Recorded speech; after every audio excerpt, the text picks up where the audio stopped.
వస్తానా అందరూ యాత్రికుల్లాగా ఉండారే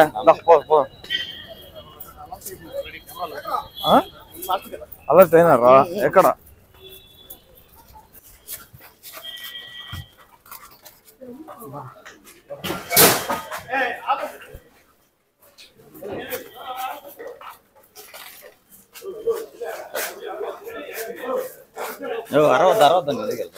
కూర్చోన్నా కూర్చోన్నా పర్లేదు కూర్చోన్నా కూర్చో కూర్చో కూర్చో కూర్చోన్నా కూర్చోన్నా ఏం తమ్ముడు ఎన్ని గంటలకి ఓపెన్ చేయాలి షాప్ మామూలుగా ఉదయం 10 గంటలకు ఎన్ని గంటలకు తెరిచాం మనం ఇప్పుడు 6 అయింది నాకున్న సమాచారం మేరకు 5:30 మునిపే షాపును ఓపెన్ చేసేసారు నిజమేనా 5:20 బయట ఉండండి మాట్లాడు ఏది డ్యామేజ్ చేయద్దండి షాపుని అంటే మీరు ఎవరు కూడా ముందపడి మాట్లాడడం నీకేం ఇబ్బంది ఏం లేదు నిన్నేం చేయబోము సో రోజు ఇదే తంతు కదా ప్రతిరోజు ప్రభుత్వ నిబంధనల ప్రకారం 10 గంటలకు తెరిచి రాత్రి 10 గంటలకు ఆపేయాలి అంతేనా రైల్వే స్టేషన్కి ఆనుకొని ఉంది షాపు లక్షలాది మంది యాత్రికులు ప్రతిరోజు ఈ రైల్వే స్టేషన్కి వచ్చి ఇటు నుంచే కొండకపోతారు ఈ షాపును లిటరల్లీ అయితే దిగినటువంటి యాత్రికులందరూ ఈ సందుని దాటే పోవాలా మొత్తం అందరూ చూసే పోతారు తంతునంతా కూడా నిజమేనా ఎవరు ఎక్సైజ్ వాళ్ళు కానీ అబ్జెక్ట్ చేసింది కానీ ఇలాంటివి ఏం జరగలే రారు అంతే కదా మామూలు ఇస్తున్నారు వాళ్ళు ఎందుకు వస్తారండి ఎవరు షాప్ ఓనర్ ఎవరు ఏ రజనన్నా కంకనాల్ ఇది ఈ షాప్ కంకనాల్ ఎక్సలెంట్ సరే ఇంకేం చేస్తావులే ఇంకా ఇప్పుడు ఇంకా తెరిచి ఉంచింది నిజం కదా తను బయటకు పోతాం అతన్ని ఇబ్బంది పెట్టడంలో అర్థం లేదు కదా మనం ఏనా ఎవరన్నా మీది తిరుపతేనా కానీ కానీ కానీ మీరునా సరే సరే సరే పోదు పడుకోండి ఆయన కూడా నటిస్తానట్టున్నాడు అది నిద్ర కాదు యాత్రి కూడా మీరు పైటూరు నుంచి వచ్చారా ఇప్పుడే దిగినారా ఎప్పుడు దిగినారు ఎన్ని గంటలకు దిగినారు దర్శనానికి వచ్చావా గుండు కంటే మునుపు వీడు వచ్చి మంది వేస్తున్నావు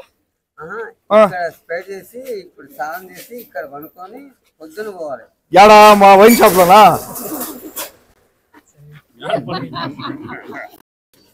సో 5:30కి అందరూ కూర్చోండారు షాప్ ఓపెన్ చేసింది కూడా 5కే ఓపెన్ చేశారా 24 hours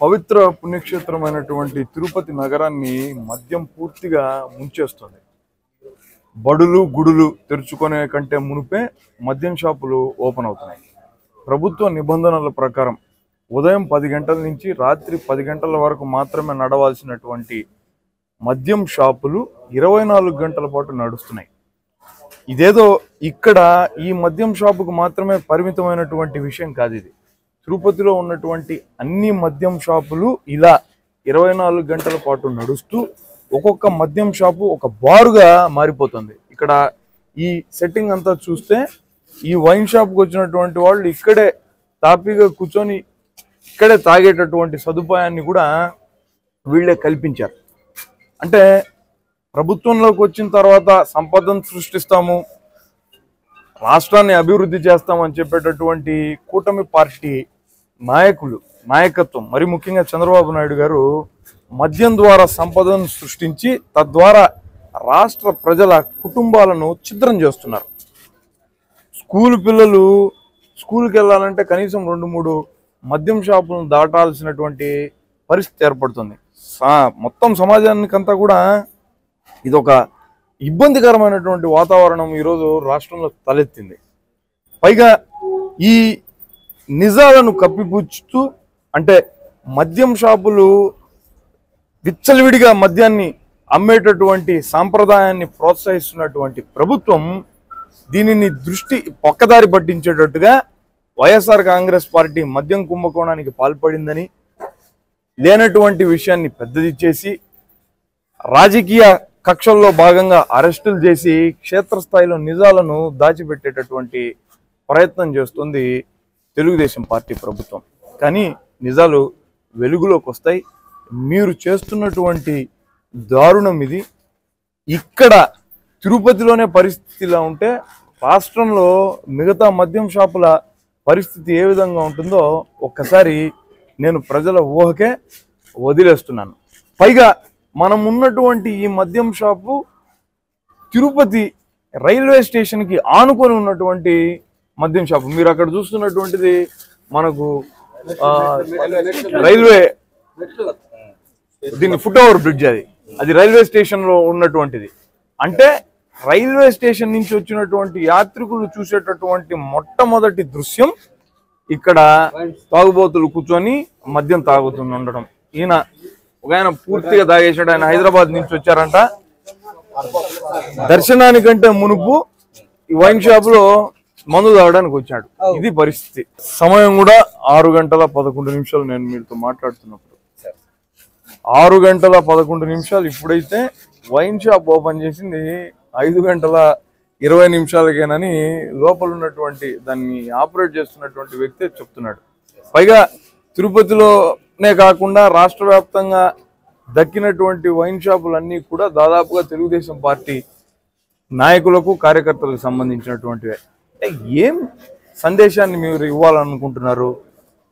ఈ మద్యానికి విచ్చలవిడిగా ప్రజల్ని బానిసలను చేసి వాళ్ళ కుటుంబాలన్నింటినీ కూడా నాశనం చేసేటటువంటి ప్రయత్నంలో ఇది భాగం కాదా? వైఎస్ఆర్ కాంగ్రెస్ పార్టీ ఈ విచ్చలవిడి మద్యం అమ్మకాలను చేస్తున్నటువంటి కూటమి ప్రభుత్వాన్ని నిలదీస్తోంది. ఈ విచ్చలవిడిగా దొరికేటటువంటి మద్యాన్ని నియంత్రించాల్సినటువంటి అవసరం ఉందని ప్రభుత్వాన్ని డిమాండ్ చేస్తోంది. ఈ పేర్లకే, ఈ పర్మిట్ రూములకు అసలు అవకాశం లేకపోయినప్పటికీ, పేపర్లకే పరిమితమైనప్పటికీ నిజాలు మాత్రము మన కంటికే కనపడుతున్నాయి. ఈ షాపు సైజ్ ఎంత, ముందరున్నటువంటి ఈ బార్ సెటప్ ఎంత ఉందో మీకు అర్థం కావడం లేదా? ఇలా ప్రతి చోట. అంతెందుకు మన మాస్టర్ ప్లాన్ రోడ్డు గోదాదేవికి ఆనుకొని ఉన్నటువంటి వైన్ షాపులో రాత్రులు బహిరంగ మద్యపానం చేస్తున్నందుకు అక్కడ ఉన్నటువంటి ఊర్లో జనం అందరూ వాళ్ళని ప్రశ్నిస్తే ఆ తాగుబోతులందరూ కూడా వాళ్ళ మీద దాడి చేశారు. కరెక్ట్గా 15-20 రోజుల కిందట పెద్ద ఘటన తిమ్మినేడుపాలెంలో చోటు చేసుకునింది. ఏ మద్యం షాపుకు పోయినా కూడా ఇలాంటి సెటప్లే కనపడుతున్నాయి. పర్మిట్ రూములు అనేటటువంటివి లేవు అని ప్రభుత్వం చెప్తున్నప్పటికీ కూడా అనధికారికంగా ఇటువంటి బార్లు మద్యం షాపులకు ఆనుకొని వెలుస్తున్నాయి. ఈ సంస్కృతి కారణంగా ప్రజలు తాగుబోతులు అవుతారు. తాగుబోతులు అవడం కారణంగా వాళ్ళకు వచ్చేటటువంటి చాలీచాలని సంపాదన అంతా కూడా మద్యానికే వెచ్చిచ్చి పూర్తిగా కుటుంబాలను నాశనం చేసుకుంటారు. ఈ పరిస్థితి ఉండకూడదన్న ఉద్దేశంతోనే, నిజాలను ప్రజలకు తెలియజెప్పాలన్నటువంటి ఉద్దేశంతోనే ప్రభుత్వాన్ని పద్ధతి మార్చుకోండి అని చెప్పడం కోసమే ప్రతిపక్ష పార్టీ అయినటువంటి వైఎస్ఆర్ కాంగ్రెస్ పార్టీ ఈ వైన్ షాపుల్లో జరుగుతున్నటువంటి తతంగాన్నంతా కూడా వెలుగులోకి తెచ్చింది. ఇది కూటమి ప్రభుత్వం కాదు. ఉద్యోగాలు లేవు,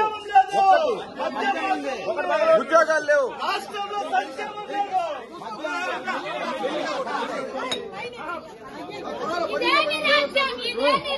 మద్యం రాజ్యం, మద్యం మాఫియా రాజ్యం, మద్యం మాఫియా రాజ్యం, మద్యం మాఫియా రాజ్యం. అయ్యయ్యయ్యా నేను కొంచెం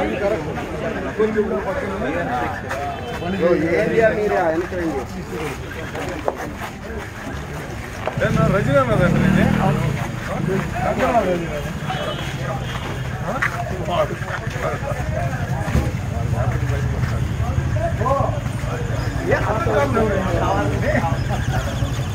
ఏదో చర్య ఉంటారు, ఒక హాఫ్ అవర్ ఉంటుందంటే మన దాని తర్వాత ఏం ఉండేది ఏం లేదు కదా. ఒప్పుబడిగా అంతేనా? నిద్రావస్థలో నుంచి వచ్చినాడు పాపం.